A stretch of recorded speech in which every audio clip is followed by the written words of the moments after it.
conversations, just anytime we get together, go deep. You know, we like to talk about the mystery of life and how it's shown up in our lives, and we're really excited to have somebody else to share their mystery.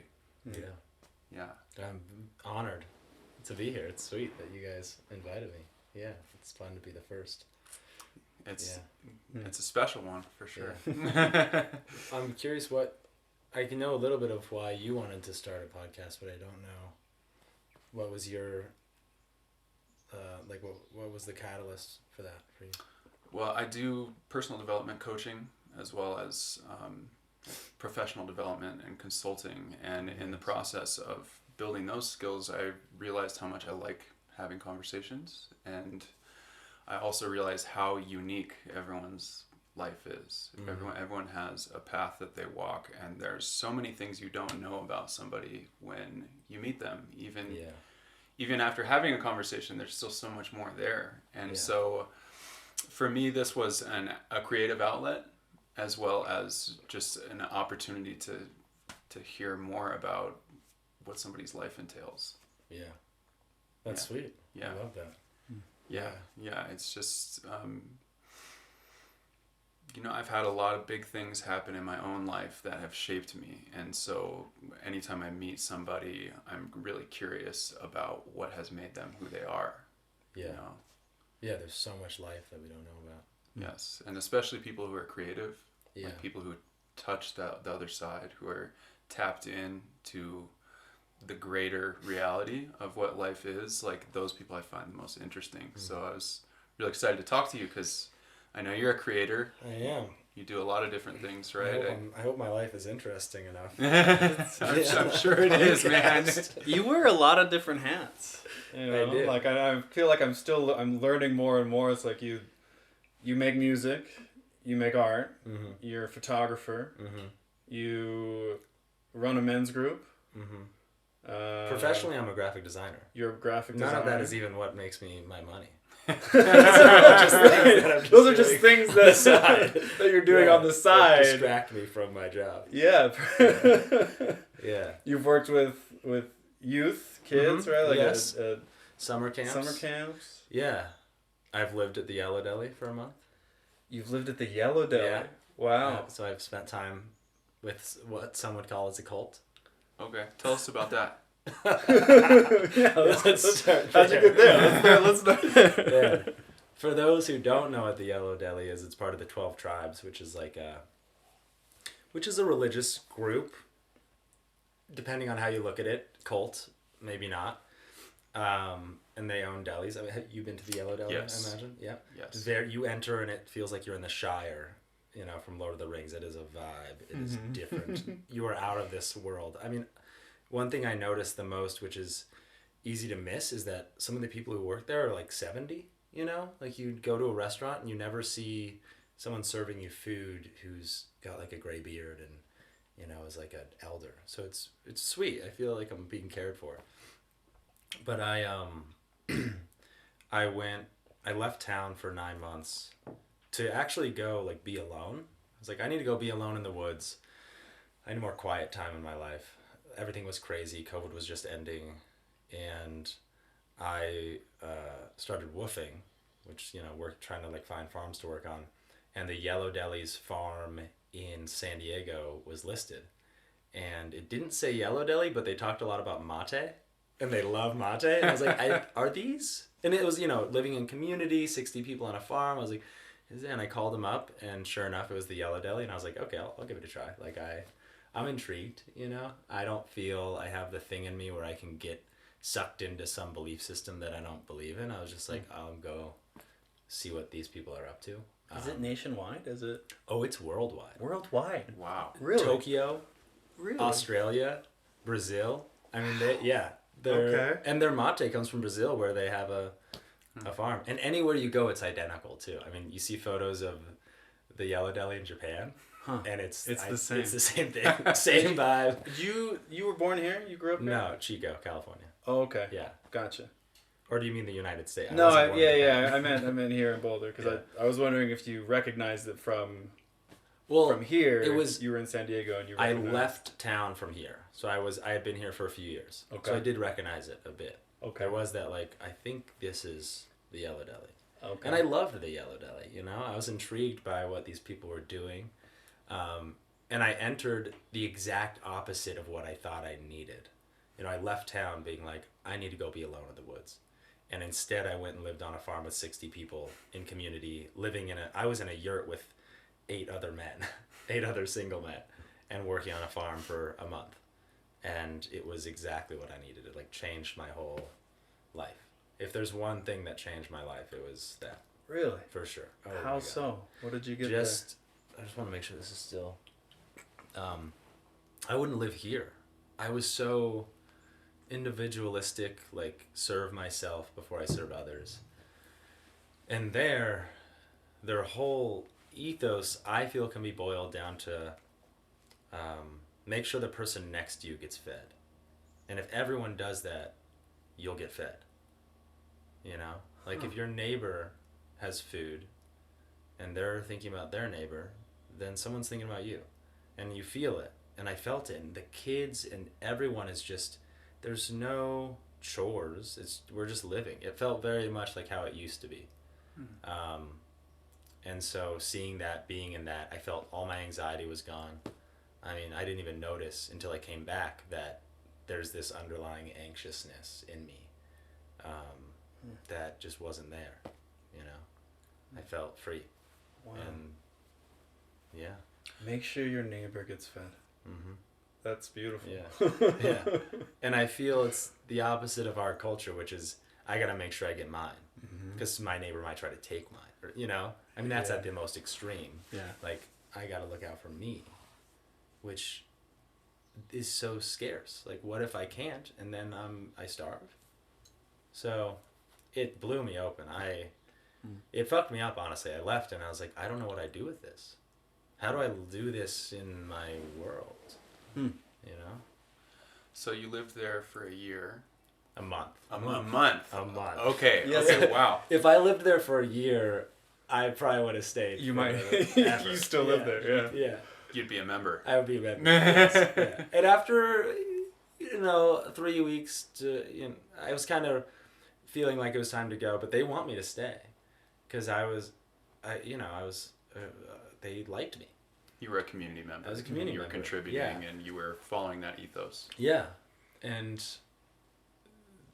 you can't stay for too long without really committing to, like otherwise I would be, I think if I was to stay for a year but not really commit to their world, that would be a little disingenuous, But they love having people come through. You can go stay with them, you can go hang out at the Yellow Deli for 3 days straight. They don't mind. Right. You know. They'll, So they'll just give a you an month- apron. Just a month though seems like almost like a short amount of time for something that it was so profound Yeah. for you. Like why just a month, or like how did you know it was time to leave? Or Well, they're also a Christian group. okay, And have nothing against that. However, there's a lot of beliefs that don't align with me. And so the month felt right. By week 2 or 3, I knew I'm not going to stay here. We don't hold necessarily the same beliefs and values entirely. And like if you're going to stay there, you kind of got to sign on to the whole thing. And I also ironically felt a little cooped up. They're out in the mountains, little community, didn't really see many other people, and I felt really good and at ease, and I was missing a little diversity in life. So the plan was never to stay forever. yeah, They do things a lot differently than I do, and I was still able to learn, from what there's still so much to take from that, so much beauty in it. And there's problematic things, and just like any society, and so I left. It was time. Yeah. What did you take away from that experience? That I want to be around people, that I need to be around human beings, and it shifted my whole way of living or seeing the world. I think I lived what they were doing and realized that's it. That's the missing link, I think, for my life and a lot of people's lives I see, or this loneliness that I feel, this anxiety. It's like, well, it's pretty simple actually. I'm just not maybe loneliness is a sign of being alone. You know, not something to be fixed by therapy. It's like, actually, we just are used to being around humans all the time. It felt right. It felt so right to eat my meals with them and dance with them and work with them, and we're a unit, you know? And so that, although I'm not living that way now, I know that that is some like true way, and true through thousands of years of our history. And I feel honored and so lucky that I got to live it. Because mentally, like cognitively, I know I could read a book and it's like, yeah, this is how we've lived for thousands of years. But living it, really felt it. It really felt like this is it. Partly why I'm living here in Ireland. It's different, but it's closer. It feels closer. You know, knowing my neighbors, and my mom lives 2 houses down. Like, it feels like closer to the thing. Yeah. I think that's something that most people, like just like you said, that underlying anxiety or discomfort would be alleviated by. Like, we need to be more connected with each other. Yeah. And it's sort of a conundrum in today's society because, in a way, we're more connected than we ever have been across great distances. We could talk to somebody all the way around the world instantly, like a video, FaceTime, you know. But at the same time, that's created more of a disconnect in people. It's like everyone's so consumed by their own world and what's going on in their world on their phone and whatnot. Right. And their world is in some way further away than it's ever been, because you can have people everywhere. So our world used to just be, community was who you lived around. That was it. Now we have like our running community, our climbing community, our work community, who we see every now and then, but they're not like there, you know? It's easy to, I hear people feeling lonely, but they have so many friends. I feel that. I'm like, I have so many friends. Why do I still feel alone? But I think because to see them, you also have to make plans and put them on a schedule and do this whole thing that is, for me, a little anxiety provoking. I'm like, okay, I was supposed to see you then, but now I'm busy, and I mean, even trying to figure this out, you know, it's a funny thing. It's complicated. Yeah. It's like we're spread too thin. It's like we can reach so far. Yeah. But I don't have bandwidth to actually be in all those places all at once, you know, like. Yeah. I'm a big fan of Lord of the Rings, and I think of Bilbo saying, like, butter stretched over too much bread. It's so perfect. Yeah. That is a perfect metaphor. Right? It's like we have all these connections, and I can reach all the way across on the other side of the world, but I actually don't have community right next to me. Like you said, like, we have to make plans, as opposed to, like, you know, we got a roommate, Izzy, who's not, you know, another dear brother here. It's like, and at first we were like, oh, we're gonna open up our house, you know, my wife and I, we've only lived together, to another person. That's a whole other energy. And now I'm like, yeah, can we get another roommate? Like, it's like, it feels right and it feels natural, because I get to see him in passing, and just like, we're cooking together. Be like, oh, how's your day? You know, like, I know I'm gonna see him and interact with him and be able to give him a hug. And it's like, there's something just so, it's like interwoven into the fabric. Totally. If hearing that, I'm like, yeah, that's so correct.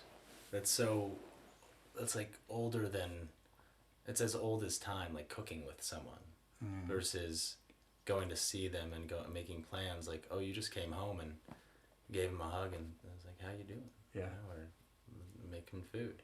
It's so simple. Something in our conversation was reminding me of, it was pinging a couple things. It was like, I recently heard some research showing that it's like the more we're focused on our own individual experience, it sounded kind of like an extreme statement, but it's like the more miserable we are. It's like it's like when we're just focused on me, Mm-hmm. you know.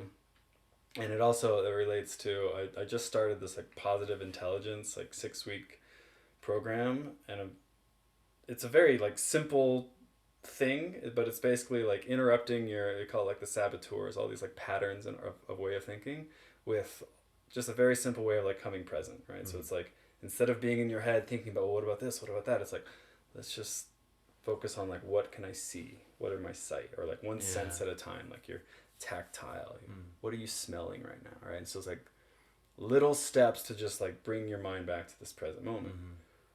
The way that was connecting was that one of the saboteurs, they call it the victim, and the victim is very preoccupied with your own internal feelings.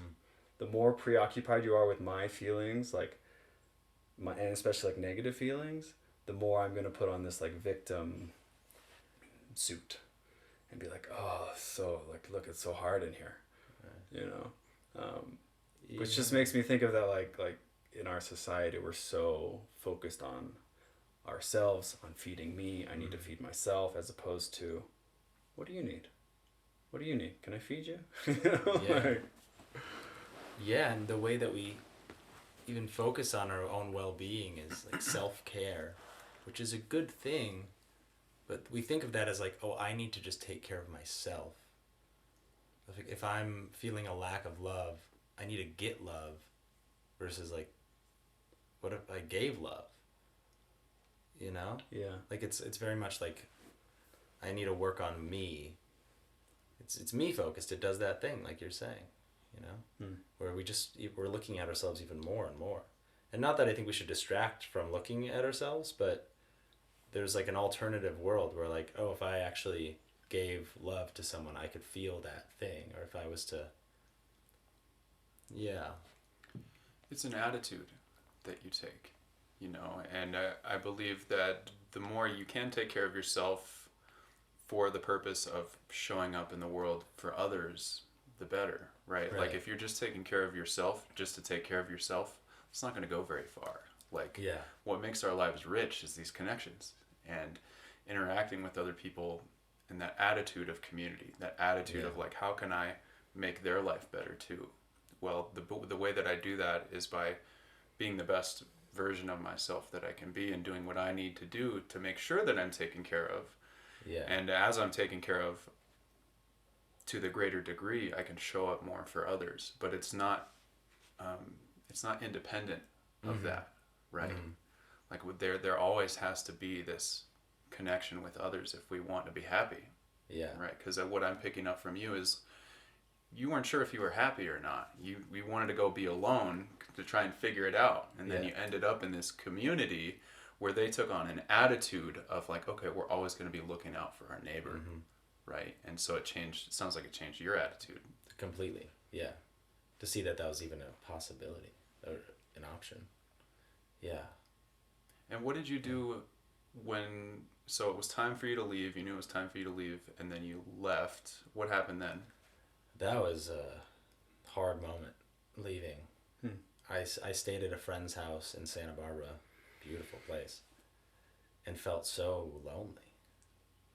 I had this like, looking around at the world, I felt like I was seeing it for the first time and seeing people, and I could still remember the feeling of just like, oh, this is uneasy. I felt uneasy.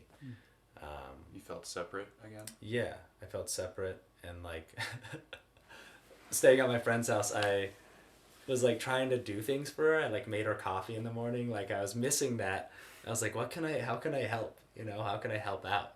Which was never my attitude before. I mean, you ask my roommates in the past, and they'd be like, we had to really get Skyler to help out. It took something, you know, and it totally reversed that, right? It was like, oh, I missed the feeling of just giving. And in the broader sense, I came back to Boulder, and I was like, I want to work in community. And so that led me to actually working at a summer camp, like a hippie Jewish summer camp on the East Coast. So I kind of rearranged my life to be in community, and live in community. Because prior I thought, oh, I'll come back to Boulder and get an apartment by myself, which after living at the Yellow Deli was a insane idea. And when I thought of that, I was like, wait, what? No, I can't do that. Yeah, but I still haven't found, I've only found that feeling in microcosms, little, at camp I could feel that again, but it's fleeting. And I came back to this world and I still haven't quite figured out how to recreate that. It's kind of a sad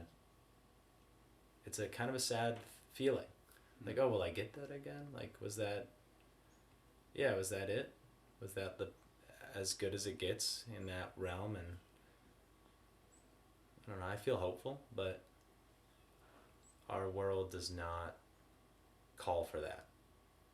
Especially here in America, it calls for a different thing. It's like independence and, and I get so sucked into it.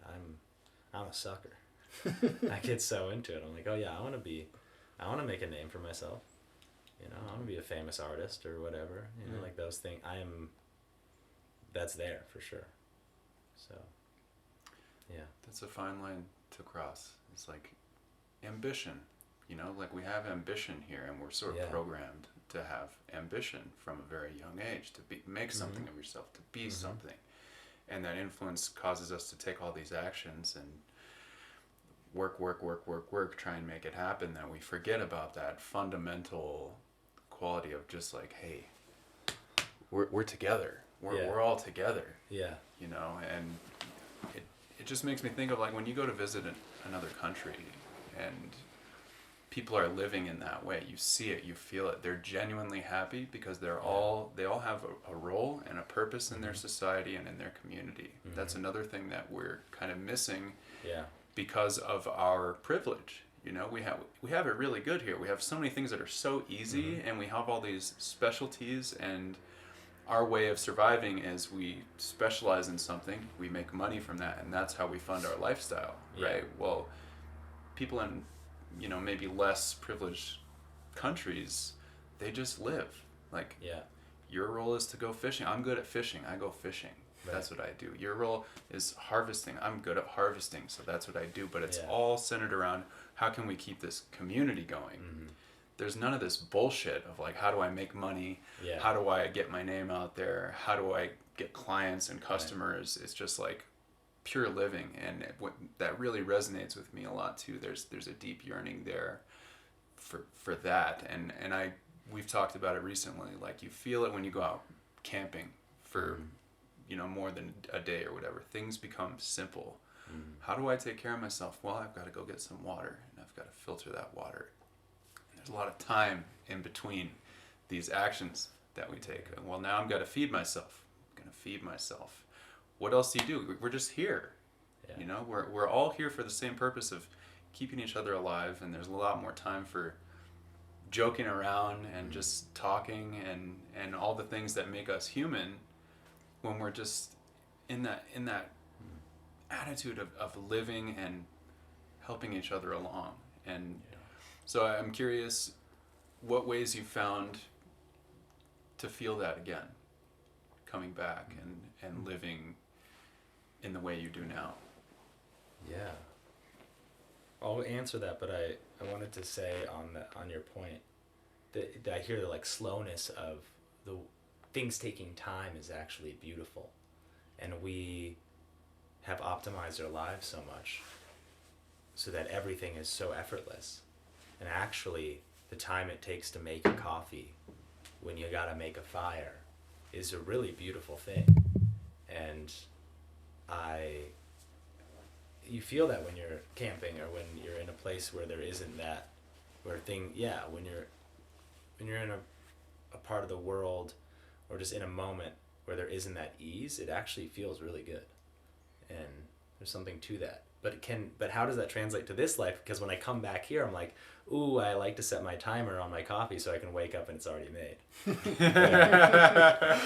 It's nice, it's nice. My girlfriend worked as a wilderness therapist, a wilderness guide for kids who were having a really hard time, and like this was kind of the end of the rope, and she'd spend 2 weeks in the wilderness in the middle of January in Utah in the snow, building fires, making her coffee in the morning, freezing, you know, hiking, packing in, packing out, and she felt so alive, and she'd come back here and feel this like emptiness, but it's so easy to also just come back and kind of resort to what we're used to, you know. She'd eventually get used to like the thing, you know, our little luxuries, and then be like, oh, do I really have to go out there again and, you know, make a fire? So it just, yeah, it's interesting. We've almost set ourselves up in a way, made our lives so damn easy that they've gotten harder. Well, and at the same time, when you go without those comforts, there's a point, at least for myself in that journey, where I'm like, oh, I can't wait to go back. Yes. I can't wait to go back and lay in my bed and have my nice coffee and have everything, and watch TV, you know. It's like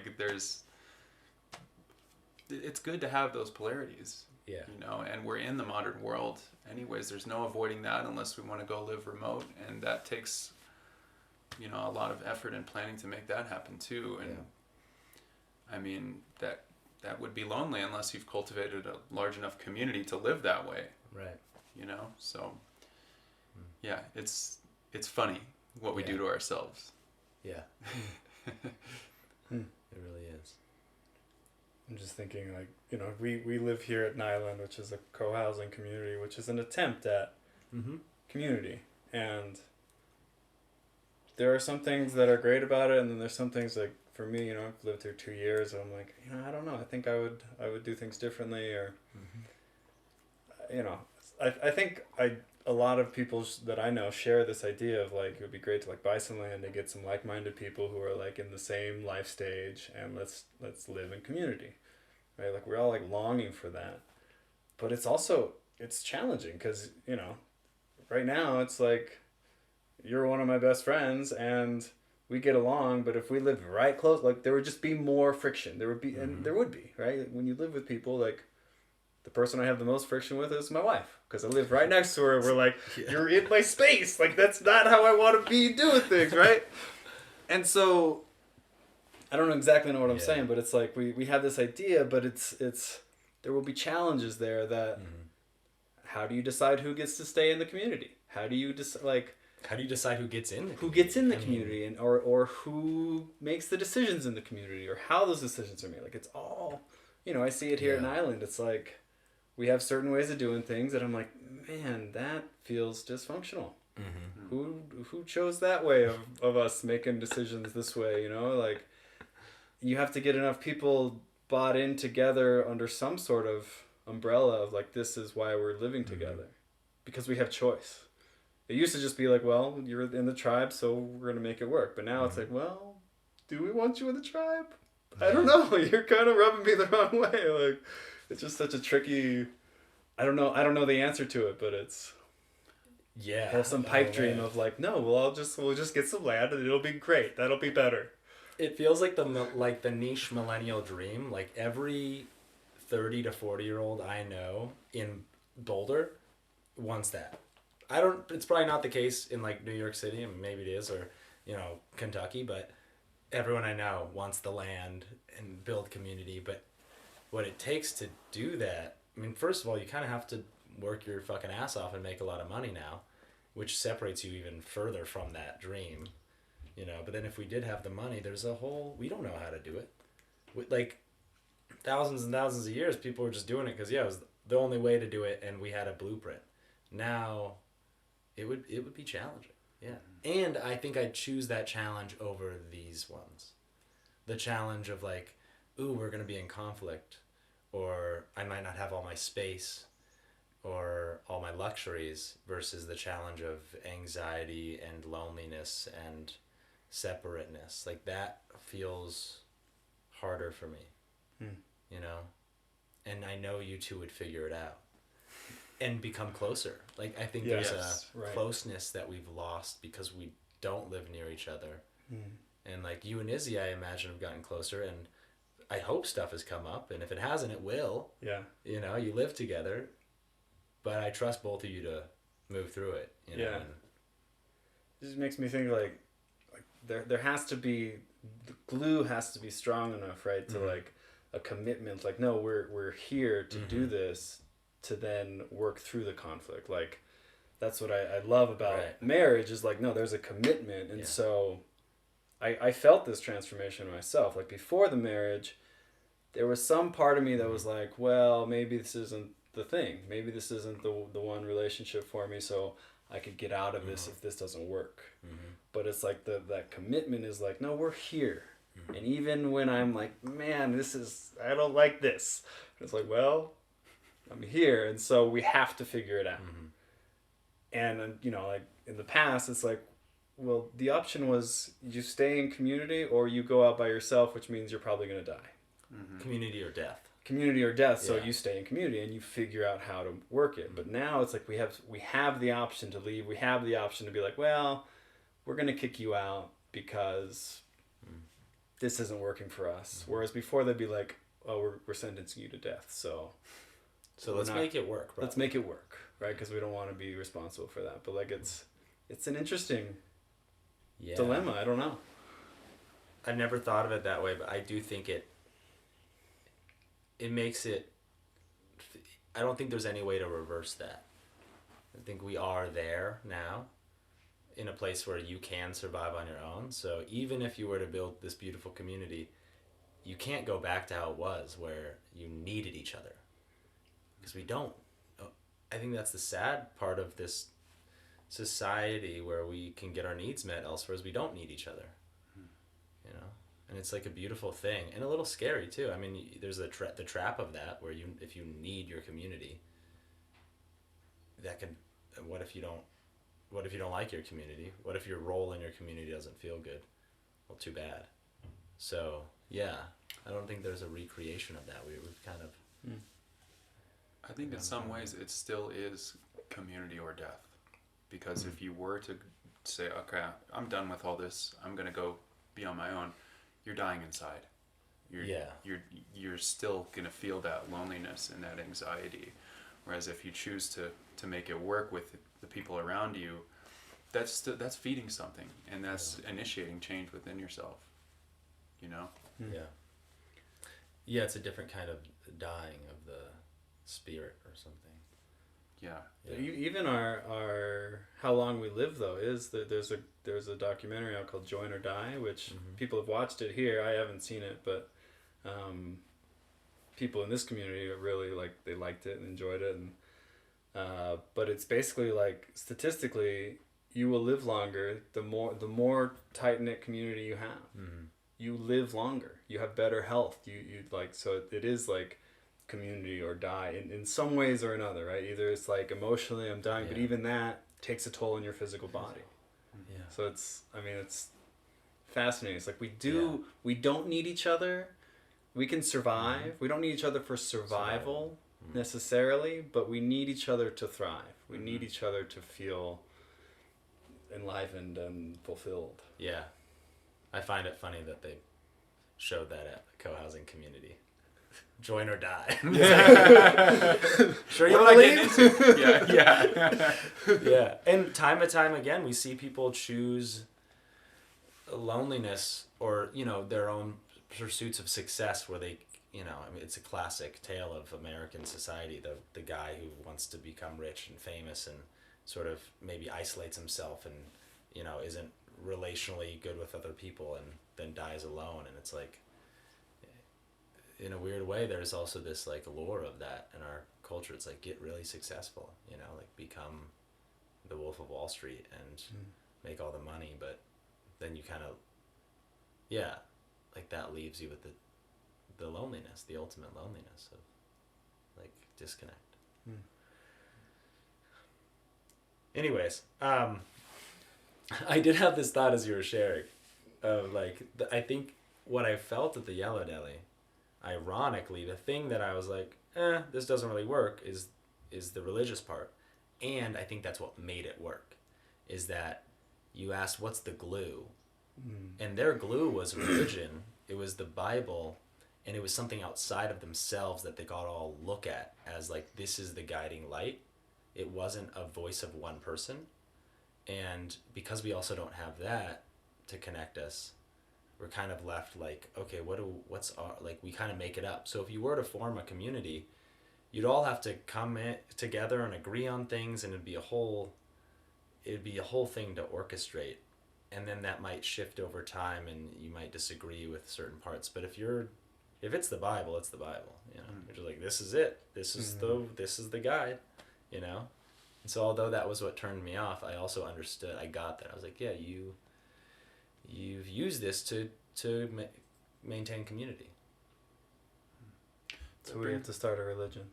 I think so. That's the only way. That's what I'm hearing. Yeah.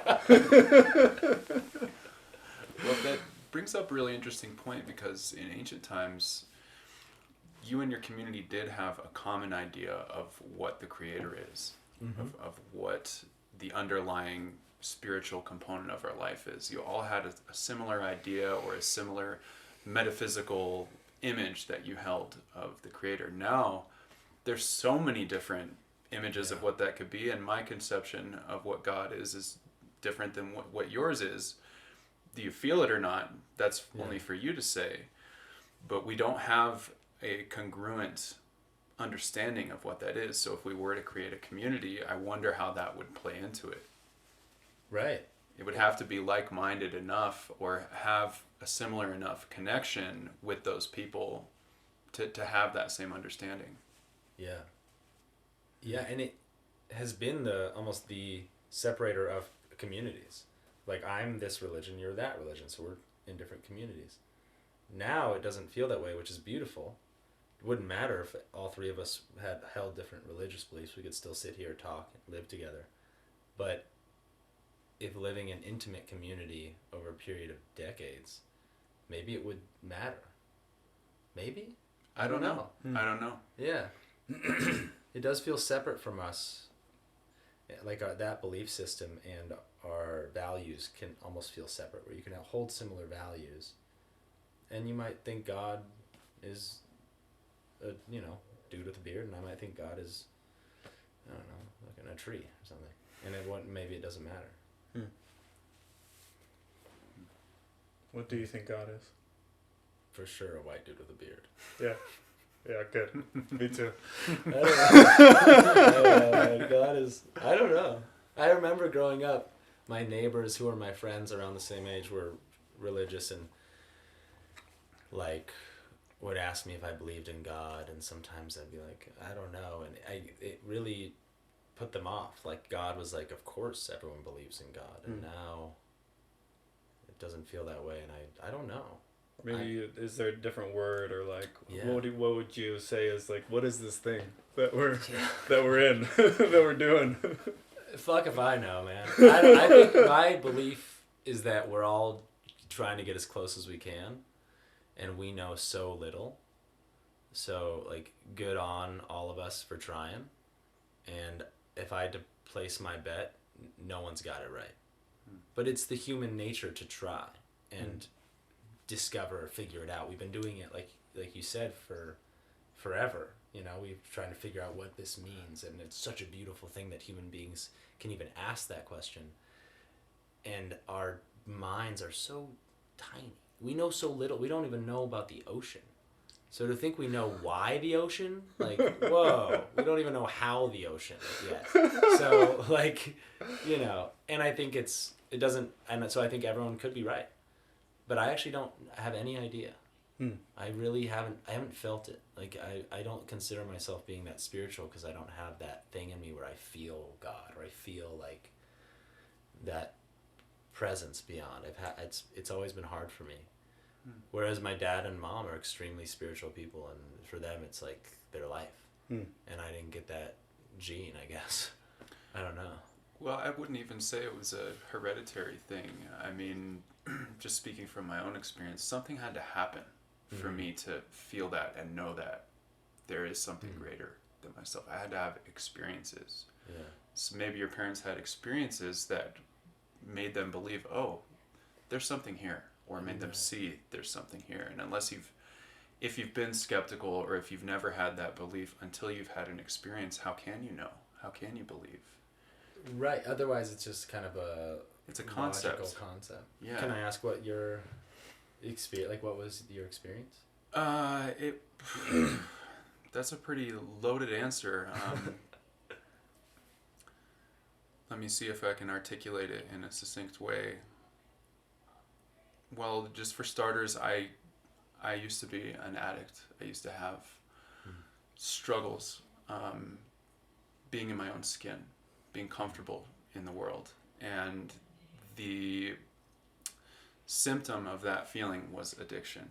I used to use substances and promiscuity and alcohol to help me feel okay in my skin, to give me a sense of, okay, I'm here and I'm okay. That was what made me feel comfortable. And that process went on for almost a decade. And ultimately, as I started to change and want to find my way out of that, things started to happen spontaneously. One of them was a psychedelic experience I had with a friend of mine that changed the way I view the world forever, because I saw things that didn't make sense and I experienced things that I thought weren't real. Like, I'll just give you a brief example.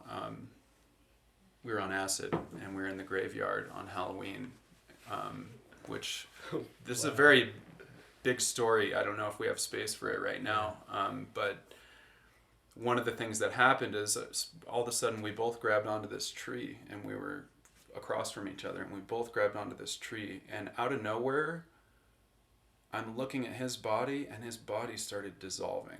I'm watching it dissolve before my eyes, and I'm like, whoa, dude, we're talking about it. I'm like, you're disappearing. And he goes, you are too. And I look down, and my legs are disappearing.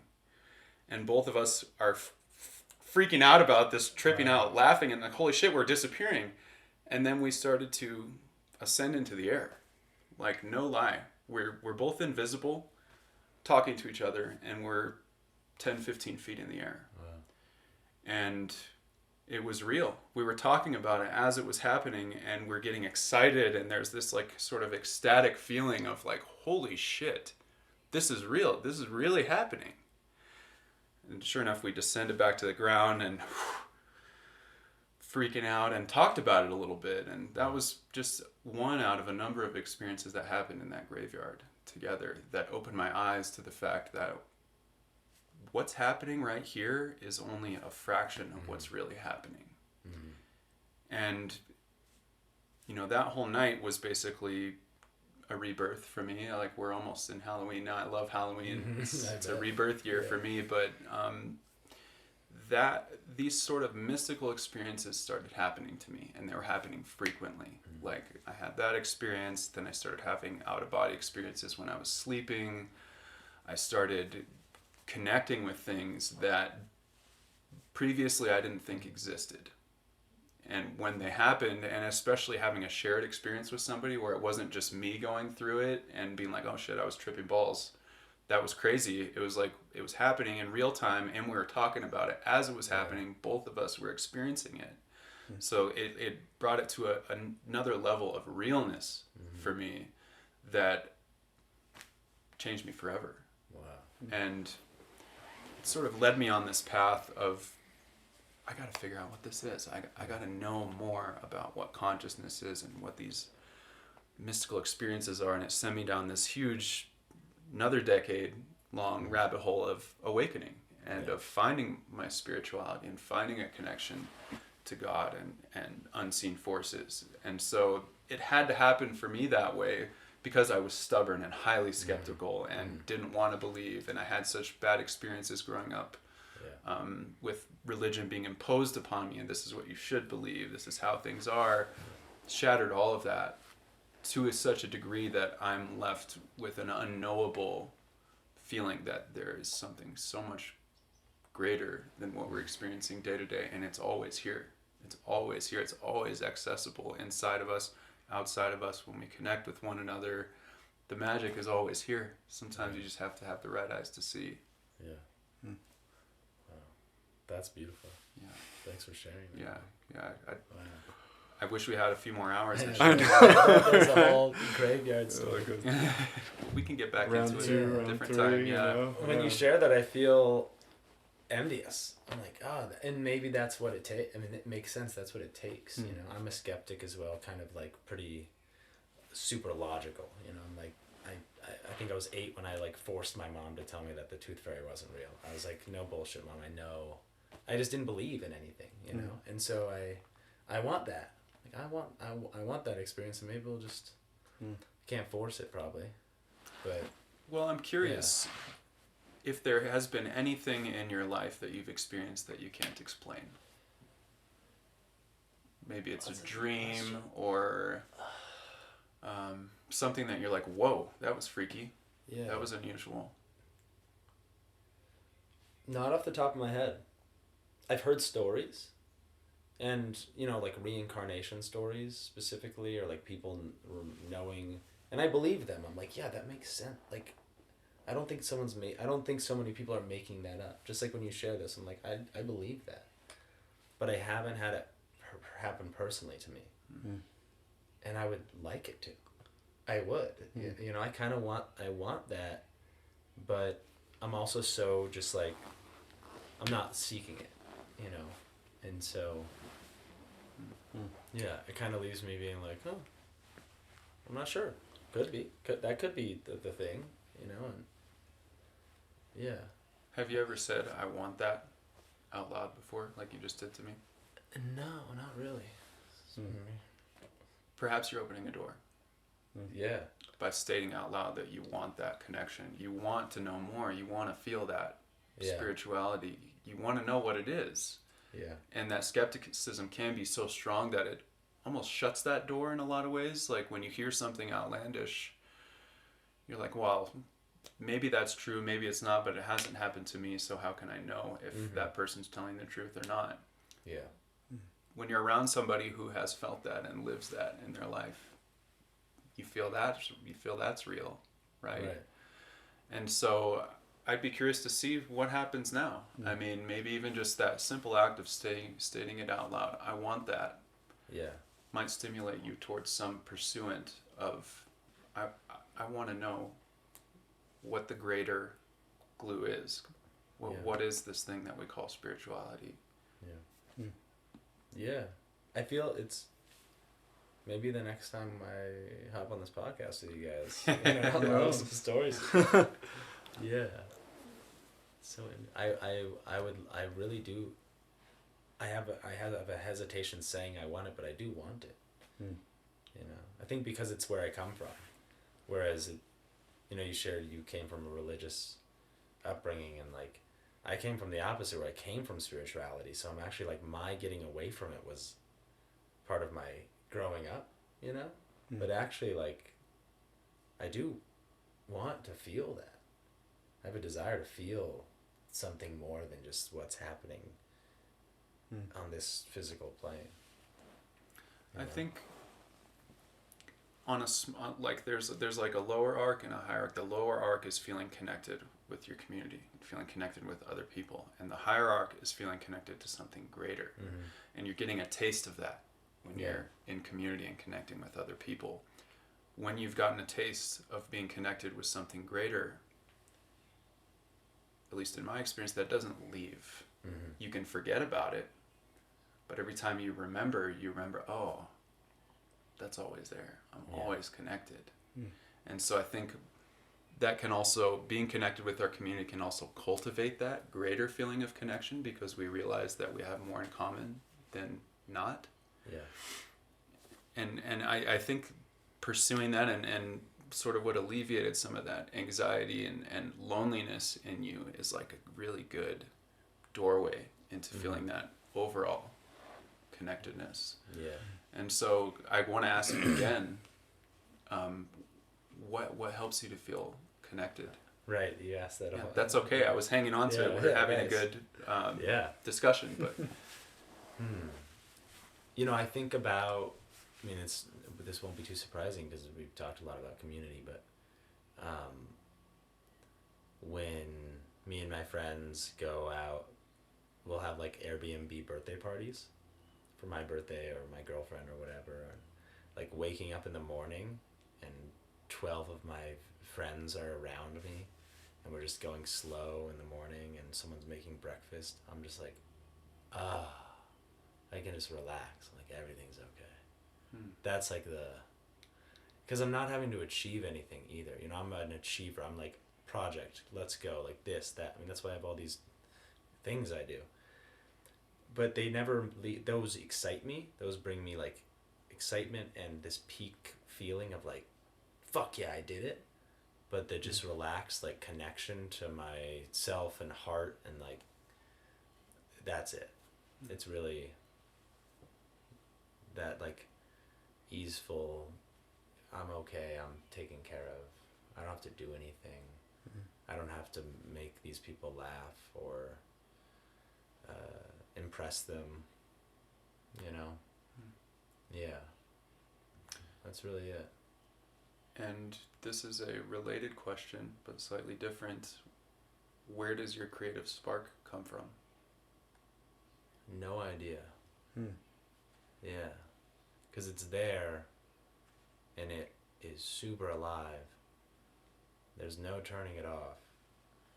And part of me is wants, you know, there's this part of me that the ego side that wants to impress or wants to, but then there's another thing that just it's happening, you know. I can't.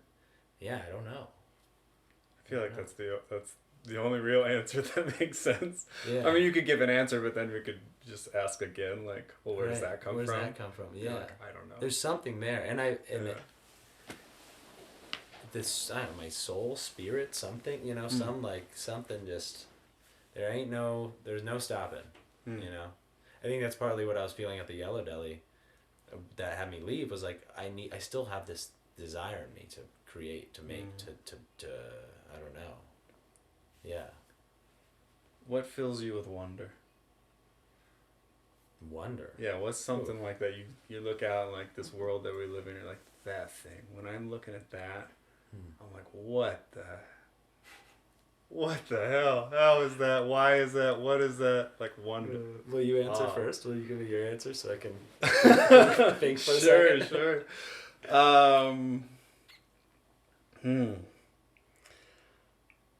I mean, I think about this a lot, and it shows up probably in a lot of ways, but just the fact that this all exists, you know, and I can, if I look far enough in any one direction, I could just look at like, okay, the scientific view is like, this all came from the Big Bang, and if you look like one step more, it's like, where the hell did that come? Like, what happened before that? There's just this like, the mind can walk to that edge, and then it's like, the fact that this exists, like, it's unbelievable. And there's just this like, I love what you said, like, we don't even know how the ocean, but to even ask why the ocean, like, I love that wording. And so it's like, why the ocean? Why this universe is like I'm constantly like my head even goes forward. It's just like this, like trying to like look through the veil of like, what is this thing? Yeah, it's wild, and I love getting to that place of just like trying to look through the veil and be like, what the hell is it? You know? Yeah. That's just one way of wording this. Just everything. Everything. Just any moment. Just why everything. Yeah. It's like we can't even conceive of what it means to not exist. If you try and think about what it even means to not exist, your brain breaks. Yeah. If you think about it hard enough, then you start to get a little freaked out. Yeah, let's do that. I still remember having like a moment of realizing my death. I was probably like 25, looking in the mirror, and all of a sudden I cried and had that thought, like, oh, I'm gonna die someday, and I couldn't handle it because it's so foreign. Tell me more about that. I'm really curious about what that moment was. I'm gonna have to leave here pretty soon, and I wonder. Where you guys could continue. I mean, let's close it up together. I think, and we can have you back. Okay. Cool. Deal. Yeah, there's like really just a lot. We're we just got started. Just getting started. I know. How much time do you have? Where are you at? A few minutes. A few minutes. A few minutes. Final thoughts. Final thoughts. Yeah, final with thoughts. That death moment is what I'd really like to hear. It's funny, after I had that moment, I moved to Boulder, and 3 days into being in Boulder, I was at a open casket wake for one of the Shambhala Center gurus randomly. I was like invited to it. I didn't even know what was going on. And so death was like all around me. It was this really funny moment of life. I was supposed to look at it. I alleviated some of that, but really the fear is still, it's the unknown. It's this like, that's partly where my desire for connection to the spiritual world or God comes from, is understanding what's next. What happens after this? And it still spooks me a little bit. Because I just don't know. I don't know it. And you're saying that's part of like what drives some part of you is like to try to understand what's next? Is that what I'm hearing? Or maybe I mean, I think a lot of what I'm doing is maybe distracting myself from that. You know, if I could just keep working, keep making projects, you know, I won't have to face that. Yeah. Right? That's how it works. If I do enough projects, I won't die. Yeah. Just keep working.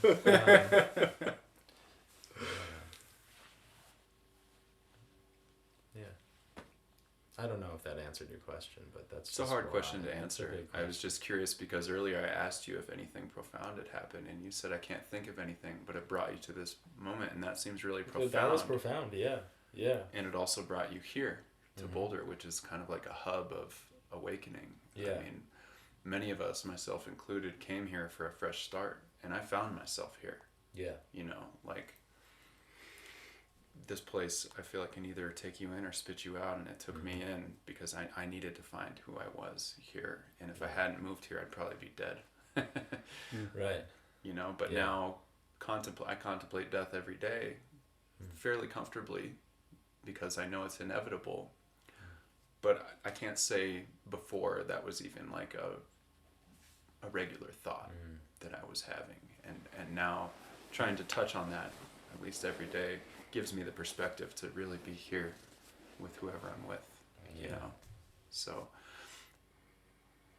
thank you for sharing that vulnerable moment. Yeah. And thank you for this awesome conversation. This has been super fun. This is great. I really wish that I didn't have to leave and we could just have like a 2-hour, 3-hour conversation. Keep going. Yeah. It's funny when you asked me to come on, I was like, what are we going to talk about? Yeah. Here it is. Yeah, right. Here's the answer. Yeah. Well, we'll definitely have you back. Yeah, I'd love that. And get into some more deep conversations. And I just want to thank you for participating and for showing up as yourself and just being yourself, because that's where all this conversation came from, is just sharing your experience. So thank you. Yeah, thank you. Thank you both. Really sweet to like just get to know you more. You have so many interesting parts of your life, and I wish you weren't moving away. I know. The next time we do this might be over Zoom. We'll do it before that. Yeah. Okay. Yeah. Deal. Cool. Sweet. Yeah, thank you, gentlemen. Yeah, thank you. All right. That was awesome. Woohoo. And that's it. Break. Yeah.